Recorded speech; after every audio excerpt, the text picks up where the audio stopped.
আসসালামু আলাইকুম বন্ধুরা, কেমন আছেন? আমার বোনটা ঘুমিয়ে গিয়েছে, রাগ করেছে। এই যে ফলমূল খাবে, তার জন্য আমার বোনটা ঘুমিয়ে পড়েছে, রাগ করে কেঁদে কেঁদে পুতুল নিয়ে খেলে।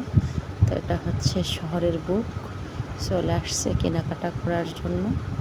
তারপরে ফিরে যাইতেছি যে ও আইসক্রিম খাবে। তারপরে হচ্ছে এই দোকানে অনেক সুন্দর জিনিস পাওয়া যায়। এটা জিয়ানগরের বুক, শাকিলের এর দোকান। এখানে সুন্দর লাড়ু পাওয়া যায়, জানো কিসের বলবো?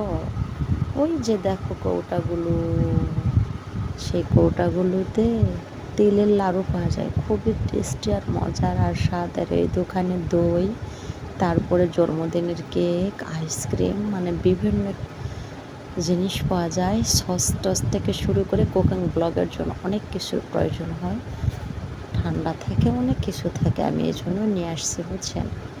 এই দোকানে আপনাদেরকে শেয়ার করে দিচ্ছি আর দেখাতেছি।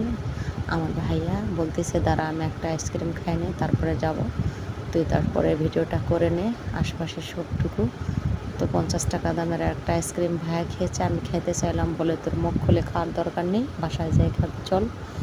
তো ফিরে চলে আসলাম। দেখেন অনেক সুন্দর, ছোটোখাটো শহর হলেও অনেক সুন্দর আর অনেক ভালো। এই যে পুরো দোকানটা, ওই যে উনি শাকিল আহমেদ। তো এই যে আমার বোন ঘুম থেকে উঠেছে আর আমাকে একটু নাড়ু দিচ্ছে, তিলের নাড়ু, আর দুইটা নিচ্ছি। তো কেড়ে নিচ্ছি, আবার বলতেছে আচ্ছা ঠিক আছে খাও, অসুবিধা নাই। ও অনেক সুন্দর করে খাইছে। আমি বলছিলাম মনে হয় খাইতে পারবে না, মজা লাগবে না। দেখো একটা নিতে চাইলাম, তো কেড়ে নিয়ে চলে যাইতেছে, দিবে না, ওইটা ধরে বসে পড়ছে ও খাওয়ার